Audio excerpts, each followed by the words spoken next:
오늘은 북이스라엘이 왜 망하게 되었는지 그 이유를 열왕기하 17장과 18장에 나와 있는 내용을 중심으로 공부하도록 하겠습니다. 이스라엘 역사를 공부하시면서 남유다와 북이스라엘을 혼동하시는 분들이 있는데, 원래 이스라엘은 한 나라였습니다. 주전 약 1000년경 사울이 이스라엘의 첫 번째 왕이 되고 그 다음 다윗이 제2대 왕이 되었습니다. 그리고 아시다시피 솔로몬이 제3대 왕입니다. 그런데 솔로몬 말기에 솔로몬이 타락하면서 이스라엘은 남유다와 북이스라엘로 나눠지게 됩니다. 우리가 이미 배웠던 내용들입니다. 남과 북으로 나누어진 이스라엘은 남쪽은 유다 지파와 베냐민 지파가 중심으로 그래도 하나님의 뜻을 잘 지키며 가끔 좋은 왕이 나옵니다. 그러나 북쪽은 10지파가 중심이 되어 북이스라엘이라 하였지만 처음부터 왕들이 우상을 섬기고 하나님을 떠나 타락하게 됩니다. 북이스라엘의 첫 번째 왕 여로보암 이후에 약 200년 동안 19명의 왕이 나옵니다. 우리가 그동안 배웠던 시므이, 오므이, 아합, 예후 이런 왕들이 북이스라엘의 왕들입니다. 북이스라엘의 왕들은 하나같이 나쁜 길로 가고 우상을 섬겼습니다. 그 대표적인 사람이 여로보암이었기 때문에 나쁜 길로 가고 우상을 섬긴 왕들을 여로보암의 길로 갔다라고 성경이 말합니다. 그러다가 이스라엘의 마지막 왕이 호세아입니다. 북이스라엘은 호세아 왕 때 주전 722년에 아수르에 망하게 됩니다. 이때 북방 이스라엘 멸망시킨 아수르의 왕은 살만에셀이라 나옵니다. 이스라엘 주변에는 늘 많은 나라들이 있었습니다. 그중 가장 강하고 오랫동안 중동 지역을 지배해온 나라는 애굽, 지금의 이집트입니다. 애굽과 같이 쌍벽을 이루는 나라는 지금의 이란, 이라크 지역인 메소포타미아 지역에 있었던 나라들입니다. 여기에는 아수르란 나라가 있었고 이 나라가 점점 커지더니 이스라엘 북쪽 지역을 다 지배하게 되고 3년 동안 북이스라엘의 수도 사마리아를 포위하다가 결국 북이스라엘을 멸망시키게 됩니다. 아수르 다음에 바벨론이란 나라가 이 지역에서 강자가 되고 이후에 페르시아가 세상을 지배하게 됩니다. 북이스라엘을 멸망시킨 아수르는 인구 분산 정책을 실시했습니다. 북이스라엘 사람들이 북이스라엘을 살게 놔두는 것이 아니라 여기에 사람들을 다른 곳으로 흩어져 살도록 하는 정책이었습니다. 이것은 아수르 나라에 반역을 하거나 대항하려는 것을 막으려고 하는 정책이라고 보시면 됩니다. 그래서 많은 사람들이 다른 지역으로 다른 나라로 가게 되고 또 이방 다른 나라 사람들이 북이스라엘 수도 사마리아에 와서 살면서 서로 결혼하고 서로 혼합되고 혼혈들이 생겨나게 되는 것입니다. 이렇게 시간이 흐르면서 사마리아 사람들은 혼혈된 사람들이 많아지게 되는 것입니다. 그래서 예수님 시대의 정통 유대인들은 사마리아 사람들을 멸시하고 대화조차도 하지 않으려고 했던 것입니다. 열왕기하 18장 12절 말씀에 보시면 북이스라엘이 왜 망하게 되었는지 그 이유를 정확하게 기록하고 있습니다. 이는 그들이 하나님 여호와의 말씀을 듣지 아니하고 그의 언약과 여호와의 종 모세가 명령한 모든 것을 따르지 아니하였음이더라. 나라가 망한 이유가 하나님을 잘 섬기지 못했다는 것입니다. 하나님을 잘 섬기지 못한 것이 망한 이유입니다. 이것은 우리 인간이 잘 되고 못 되는 이유이기도 합니다. 우리도 하나님을 잘 섬기지 못하면 망한다는 것을 성경이 말해주고 있습니다. 북이스라엘은 하나님의 말씀을 준행하지 않고 듣지도 행하지도 아니함으로써 결국 망했습니다. 열왕기하 17장에 보시면 북이스라엘이 망할 때 이야기가 아주 자세하게 나옵니다. 호세아는 북이스라엘의 왕이 되어 9년을 다스렸습니다. 그러나 왕이 되고 나서 6년이 지난 다음 아수르 왕이 북이스라엘을 공격해 왔습니다. 그러나 호세아는 싸울 힘이 없고 아수르 왕에게 굴복하고 매년 조공을 바치기로 합니다. 그런데 호세아는 아수르 왕에게 조공을 바치는 것보다 애굽과 동맹을 맺는 것이 더 낫다고 생각했습니다. 그래서 아수르에 조공을 바치지 않고 애굽 왕을 의지하면서 애굽과 동맹을 맺었습니다. 한마디로 호세아가 아수르를 배반했다 하는 것입니다. 그래서 아수르 왕이 다시 쳐들어와서 사마리아 수도를 3년이나 포위하고 호세아 제9년에 사마리아를 점령하고 북이스라엘 사람들을 사로잡아 아수르로 끌어가 버렸습니다. 그런 내용이 열왕기하 17장 4절에서 6절에 나옵니다.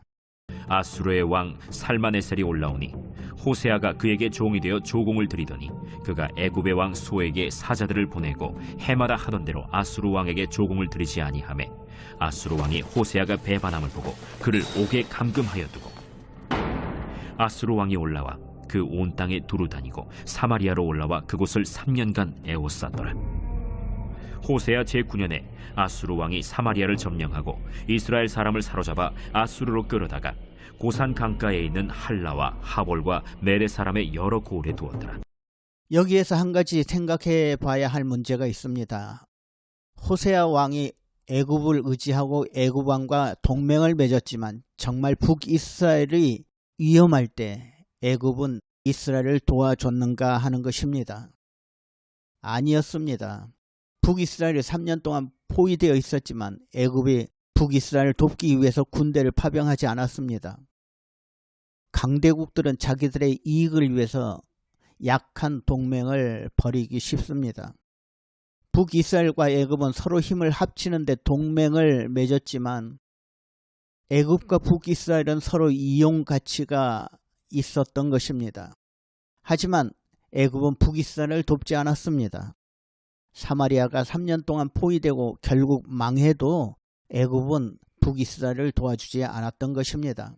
결국 호세아 왕은 애굽을 의지했지만 결과적으로 애굽도 이스라엘 편은 아니었던 것입니다. 호세아 왕이 아수르 왕에게 조공을 바치거나 애굽에 손을 내밀 것이 아니라 하나님께 기도했어야 하는 것입니다. 그러면 하나님께서 북이스라엘을 구원해 주실 수도 있었을 것입니다. 오늘 우리도 이런 경우가 참 많습니다. 한국이라는 조그만 나라가 미국을 의지할 것인가 중국을 의지할 것인가 두 나라 사이에서 외교적인 줄다리기를 하지만 여러분 우리가 살 길은 오직 하나라는 것을 아셔야 합니다. 우리가 살 길은 오직 하나 하나님을 의지하는 길입니다. 열왕기하 17장 7절에서 12절 말씀을 보시면 이 일은 이스라엘 자손이 자기를 애굽 땅에서 인도하여 내사 애굽의 왕 바로의 손에서 벗어나게 하신 그 하나님 여호와께 죄를 범하고 또 다른 신들을 경외하며 여호와께서 이스라엘 자손 앞에서 쫓아내신 이방 사람의 규례와 이스라엘 여러 왕이 세운 율례를 행하였음이라. 이스라엘의 자손이 점차로 불의를 행하여 그 하나님 여호와를 배역하여 모든 성읍의 망대로부터 견고한 성에 이르도록 산당을 세우고 모든 산 위에와 모든 푸른 나무 아래에 목상과 아세라 상을 세우고 또 여호와께서 그들 앞에서 물리치신 이방 사람같이 그곳 모든 산당에서 분향하며 또 악을 행하여 여호와를 경노하게 하였으며 또 우상을 섬겼으니 이는 여호와께서 그들에게 행하지 말라 하고 말씀하신 일이라. 여기에 북이스라엘이 망한 이유가 또 기록되어 있습니다. 북이스라엘은 이방 나라같이 하나님을 안 믿는 사람들이 아닙니다. 남이 유다와 더불어 하나님의 백성이고 또 아브라함의 후손들이었습니다. 그런데도 그들은 하나님을 거역하고 이방신을 섬겼습니다. 산당을 세우고 모든 산 위에 모든 푸른 나무 아래서 목상과 아세라상을 세우고 이방 사람 같이 산당에서 제사하고 악을 행하면서 하나님을 경노케 했다는 것입니다. 결국 이런 우상 숭배가 극에 달했고 그 결과 북이스라엘은 망한 것입니다. 우리는 이렇게 망한 북이스라엘을 보면서 우리 하나님을 다시 생각하게 됩니다. 하나님은 우리를 지옥의 저주에서 건져내 주시고 천국 백성을 만들어 주신 구원자 하나님이십니다. 마치 이스라엘 자손들을 이집트 땅에서 구원해 주시고 모세를 통해 출애굽시켜 주시고 광야에서 구름기둥 불기둥으로 보호하여 주셔서 가나안 땅으로 들어가 살게 해 주신 것과 같습니다.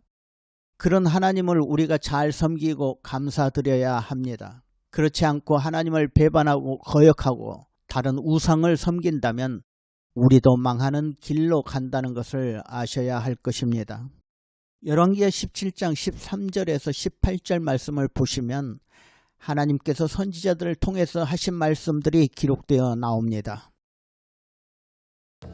여호와께서 각 선지자와 각 선견자를 통하여 이스라엘과 유다에게 지정하여 이르시기를 너희는 돌이켜 너희 악한 길에서 떠나 나의 명령과 율례를 지키되 내가 너희 조상들에게 명령하고 또 내 종 선지자들을 통하여 너희에게 전한 모든 율법대로 행하라 하셨으나 그들이 듣지 아니하고 그들의 목을 곧게 하기를 그들이 하나님 여호와를 믿지 아니하던 그들 조상들의 목같이 하여 여호와의 율례와 여호와께서 그들의 조상들과 더불어 세우신 언약과 경계하신 말씀을 버리고 허무한 것을 뒤따라 허망하며 또 여호와께서 명령하사 따르지 말라 하신 사방 이방 사람을 따라 그들의 하나님 여호와의 모든 명령을 버리고 자기들을 위하여 두 송아지 형상을 부어 만들고 또 아세라 목상을 만들고 하늘의 1월 성신을 경배하며 또 바알을 섬기고 또 자기 자녀를 불 가운데로 지나가게 하며 복술과 사술을 행하고 스스로 팔려 여호와 보시기에 악을 행하여 그를 경노하게 하였으므로 여호와께서 이스라엘에게 심히 노하사 그들을 그의 앞에서 제거하시니 오직 유다 지파 외에는 남은 자가 없습니다. 하나님의 뜻대로 살지 못하는 북이스라엘 사람들을 위해서 하나님과 남유다의 선지자들이 말합니다.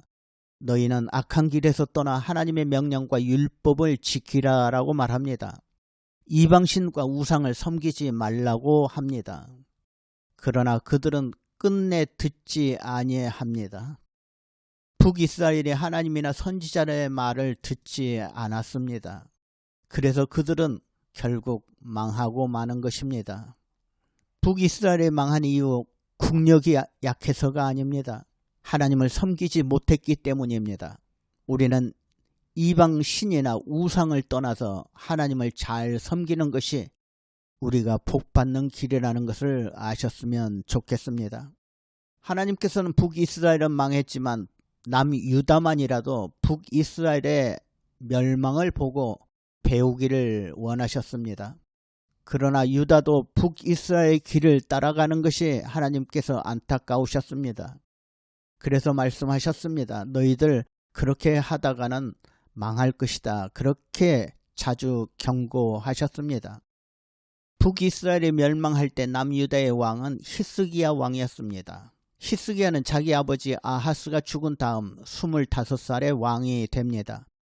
그리고 약 30년간 유다를 다스렸는데 성경은 히스기야 왕에 대해서 아주 자세하게 기록하고 있습니다.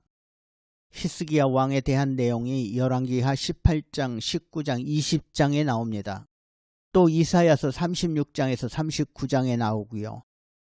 역대하 29장에서 32장까지도 히스기야 왕에 대한 기록이 나옵니다. 히스기야는 그만큼 신앙적인 왕이었고 또 믿음으로 승리한 왕이었습니다. 그래서 성경을 통해 우리는 배울 점이 참 많습니다. 다음 수요일에는 히스기야 왕에 대해서 자세히 설명해 드리도록 하겠습니다.